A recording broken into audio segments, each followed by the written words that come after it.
ओम शांति। आज है 4 अक्टूबर 2022। प्रातः मुरली बाप दादा मधुबन। मीठे बच्चे, तुम्हें बाप को याद करने की रेस करनी है। बाप को भूलेंगे तो माया का गोला लग जाएगा। प्रश्न, इस ड्रामा के किस गुह्य रहस्य को तुम बच्चे ही जानते हो? उत्तर में बाबा बोले, तुम जानते हो इस ड्रामा में भिन्न भिन्न वैरायटी एक्टर हैं। हर एक का अलग अलग पार्ट है। एक का पार्ट, एक के फीचर्स दूसरे से नहीं मिलते हैं। जो ऑलराउंडर हीरो पार्टधारी हैं उनका ही गायन है। बाकी जो थोड़ा समय 1-2 जन्म पार्ट बजाते वह कमज़ोर पार्टधारी हुए। सभी पार्टधारियों में परमात्मा व्यापक हो अकेला ही डांस नहीं करता। वह तो इस बेहद ड्रामा के डायरेक्टर हैं। वह नाम रूप से न्यारा नहीं। अगर न्यारा हो तो यह जो गायन है तुम्हारी गत मत तुम ही जानो, वह रॉन्ग हो जाए। ओम शांति।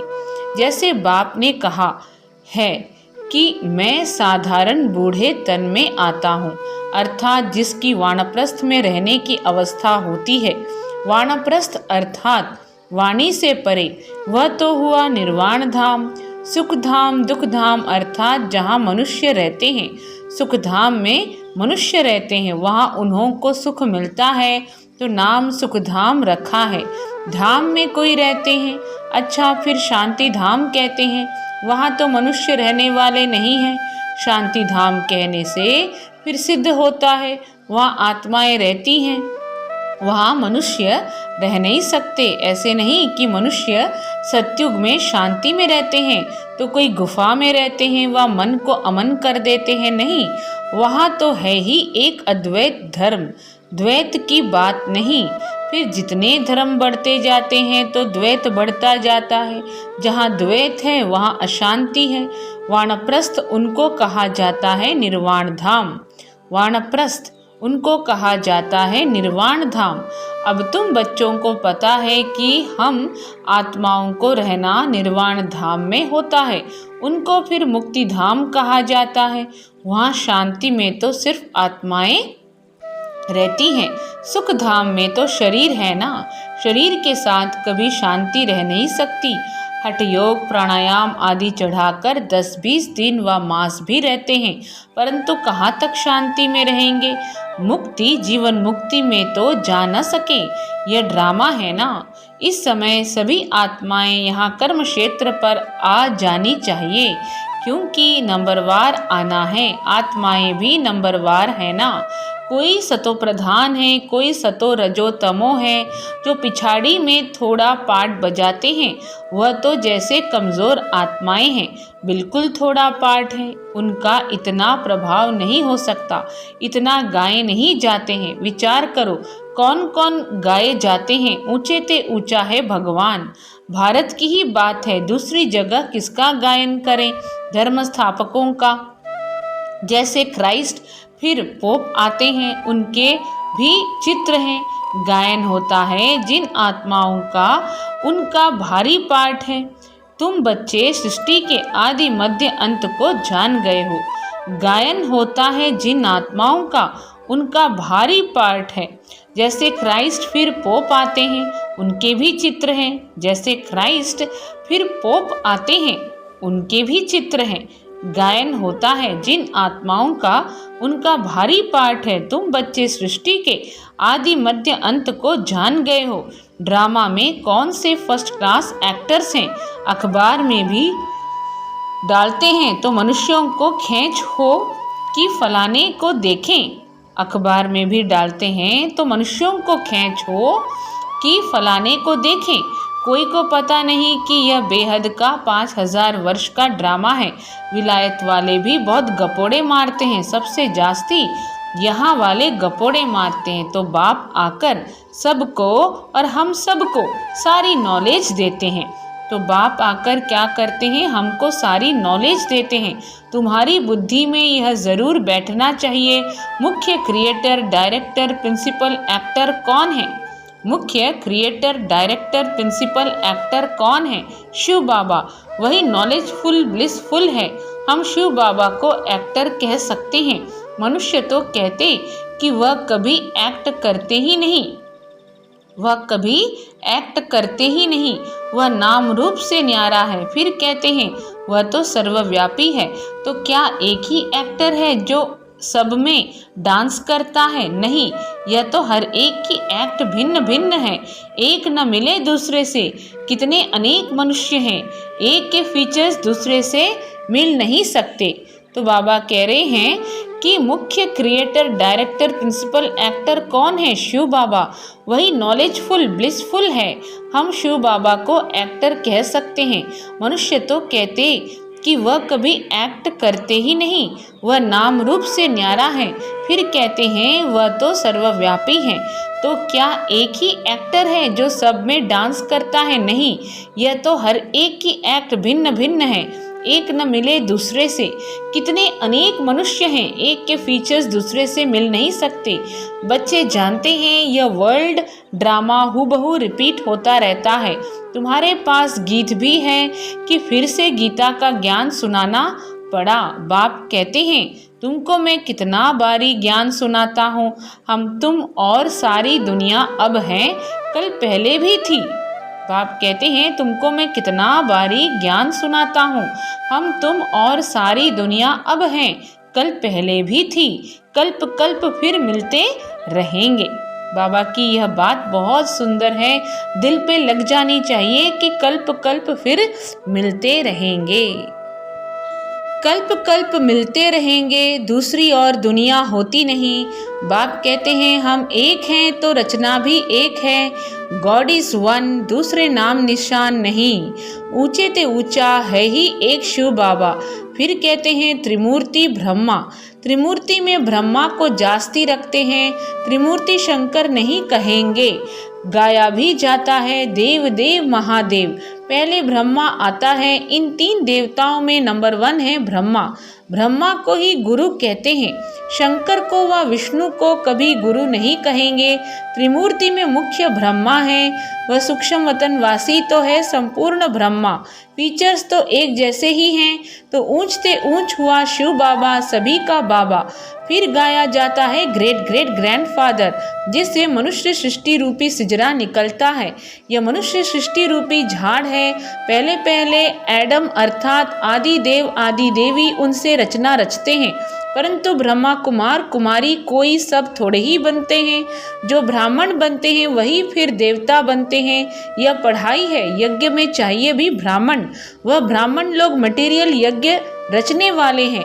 तुम्हारा यज्ञ है रूहानी, उनका यज्ञ कुछ समय चलता है। तो बाबा ने क्या कहा? वह ब्राह्मण लोग मटेरियल यज्ञ रचने वाले हैं, तुम्हारा यज्ञ है रूहानी, उनका यज्ञ कुछ समय चलता है, फिर पिछाड़ी में आहुति डालते हैं, तिल घृत आदि। यह तो बड़ा भारी यज्ञ है, इसमें सारी दुनिया स्वाहा हो जानी है।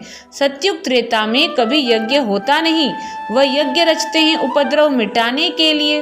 उपद्रव शुरू होते हैं द्वापर से। बाप कहते हैं इस यज्ञ के बाद फिर आधा कल्प कोई यज्ञ होता नहीं। समझाया जाता है अब जज करो राइट कौन है। यह छोटे छोटे यज्ञ सब हद के हैं, यह है बेहद का यज्ञ। इस यज्ञ में सारी आहुति पड़ेगी। फिर आधा कल्प कोई यज्ञ नहीं, कोई मंदिर पूजा के लिए नहीं होता। मंदिर बनते ही हैं भक्ति मार्ग में, तो ऊंचे ते ऊंच शिव बाबा को सब भगत याद करते हैं, परंतु पहचान न होने के कारण नेति नेति कह देते हैं। रचना और रचता का पारावार हम पा नहीं सकते। और फिर गाते हैं भगवान तुम्हारी गतमत न्यारी आप ही जानो। रचना और रचता का पारावार हम पा नहीं सकते। और फिर गाते हैं भगवान तुम्हारी गतमत न्यारी आप ही जानो। ज़रूर कोई चीज़ है तब तो कहते हैं ना आप ही जानो। ज़रूर नाम रूप वाला होगा तब तो कहते हैं हे भगवान आपकी गतमत न्यारी। परंतु मनुष्य तो इसका अर्थ समझते नहीं है। बाप समझाते हैं मेरी मत सबसे न्यारी है। तुमको शूद्र से ब्राह्मण बनाकर फिर श्रेष्ठ देवता बनाता हूँ। जीवन मुक्ति दाता हूँ। मैं सर्व का लिबरेटर हूँ। कलयुग पूरा हो फिर सतयुग होता है। सतयुग में दुख की बात होती नहीं। बाप अब दुख से लिबरेट करते हैं, बाकी सब शांति धाम में चले जाएंगे। कलयुग के अंत में ही लिबरेटर आते हैं, आकर नर्क को स्वर्ग बनाते हैं। यहाँ तो बहुत दुख है, इनको स्वर्ग नहीं कह सकते। पुरानी दुनिया को नई दुनिया थोड़े ही कहेंगे। नई दुनिया में लक्ष्मी नारायण का राज्य था। पुरानी दुनिया में क्या लगा पड़ा है, यह फिर नई दुनिया बनती है। ऊंचे ते ऊंच बाबा ही आकर पुरानी दुनिया से नई दुनिया बनाते हैं। सूक्ष्म वतनवासी ब्रह्मा विष्णु शंकर को देवता कहते हैं। सूक्ष्म वतनवासी ब्रह्मा विष्णु शंकर को देवता कहते हैं। उन्हें सूक्ष्म देवता भी कहा जाता है। ऐसे कहाँ भी लिखा हुआ नहीं है कि प्रजापिता ब्रह्मा सूक्ष्म वतन वासी हैं। सूक्ष्म वतन में थोड़े ही प्रजा होती है। प्रजापिता ब्रह्मा तो जरूर यहाँ ही चाहिए। ऊंचते ऊंच शिव बाबा फिर सेकंड नंबर में है ब्रह्मा। शिव बाबा इन ब्रह्मा द्वारा बैठ सर्विस करते हैं, ब्राह्मणों को देवता बनाते हैं। यह तो है ही पाप आत्माओं की दुनिया। रावण राज्य जो कुछ करते हैं उनसे मनुष्यों के पाप ही होते हैं। भ्रष्टाचारियों से ही लेन देन होगी। भ्रष्टाचार शुरू होता है द्वापर से, फिर अंत में बाप आकर महान श्रेष्ठाचारी बनाते हैं। कला कमती होने में 5000 वर्ष लगते हैं। जो श्रेष्ठ थे, श्रेष्ठ देवता थे, वही फिर नीचे उतरते हैं। यह खेल ही ऐसा है। कितना अच्छी रीति बाप बैठ समझाते हैं। कोई बैठ समझे तो अच्छी तरह से समझ सकते हैं। तुम तो कराची में भट्टी में पड़े, समझने के लिए आते थे। पार्टीशन के बाद सब भाग गए, तुम तो वहाँ रहे पड़े थे। तुमको किसका संग नहीं था। संग से दूर होते भी नंबरवार पुरुषार्थ किया। सब तो एक जैसा पुरुषार्थ कर भी नहीं सकते। स्कूल में भी सब एक जैसे नंबर कोई लेते नहीं है। 2 स्टूडेंट को 99 मार्क्स मिल नहीं सकते। क्लास में 1-2 के ऊपर थोड़े ही बैठेंगे। घोड़ों की भी रेस होती है, उसमें भी एक जैसे 2 हो नहीं सकते। इसका नाम रखा है राजस्व अश्वमेध। अश्व कहा जाता है घोड़े को। तुम हो रूहानी घोड़े। तुम्हारी दौड़ी है घर की तरफ की। पहले हम बाप के पास पहुँचे। तुम्हारी दौड़ी है घर की तरफ की। पहले हम बाप के पास पहुँचे। वहाँ तो साइकिलों की, घोड़ों की रेस होती है। युद्ध की भी रेस होती है। तुम्हारी युद्ध की युद्ध रेस की रेस है। तुम्हारी माया पर जीत पाने की युद्ध है। और बाप को याद करने लिए ही कहा जाता है। कोई यह नहीं कहा जाता है कि गुरु नानक को याद करो या कोई और को याद करो। सर्व का सद्गति दाता एक है। वास्तव में सर्व पर दया करने वाला भी एक है। सर्व का सद्गति दाता पतित पावन भी एक है। उन्होंने अपने ऊपर नाम रखवाया है तो झूठा हुआ ना। उन्होंने अपने ऊपर नाम रखाया है तो झूठा हुआ ना। सर्व को सुख देने वाला एक है। सुखधाम में भी बाप ही ले जाते हैं, तो बाप से ही सुखधाम का वर्षा लेना चाहिए। आधा कल्प रावण ने श्राप दिया है, अब बाप से वर्षा लो।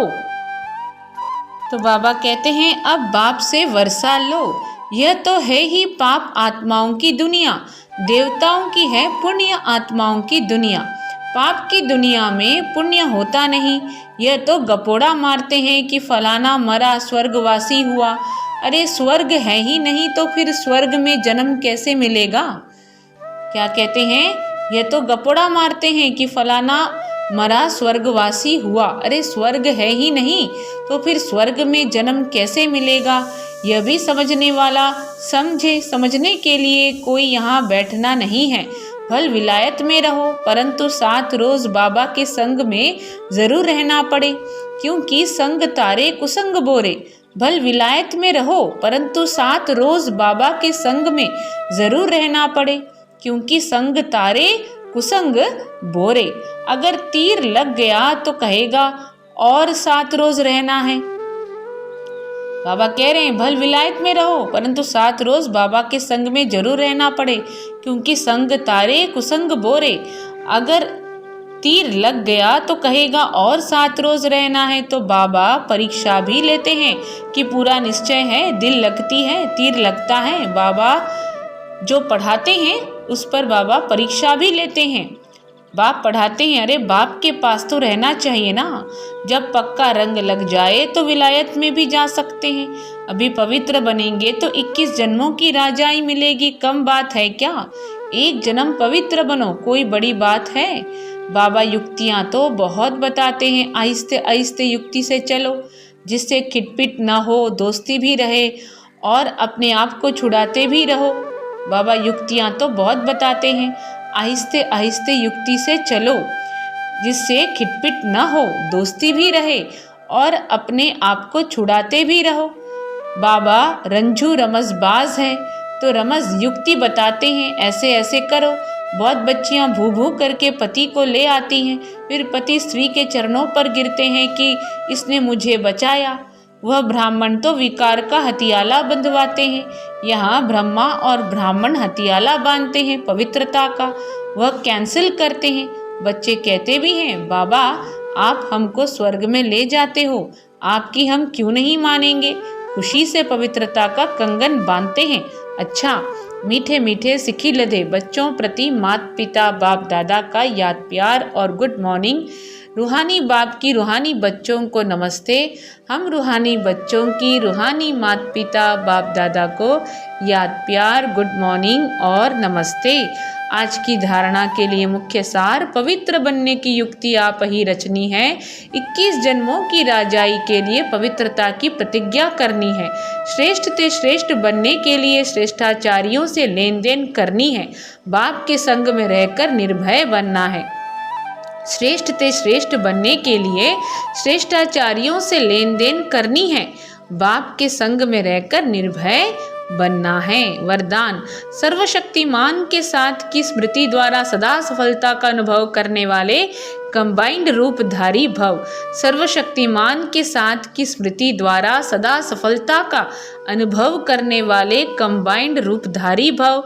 सर्वशक्तिमान बाप को अपना साथी बना लो तो शक्तियाँ सदा साथ रहेंगी।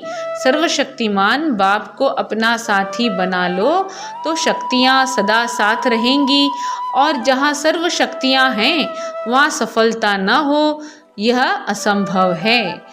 लेकिन यदि बाप से कंबाइंड रहने में कमी है, माया कंबाइंड रूप को अलग कर देती है, तो सफलता भी कम हो जाती है। मेहनत करने के बाद सफलता होती है।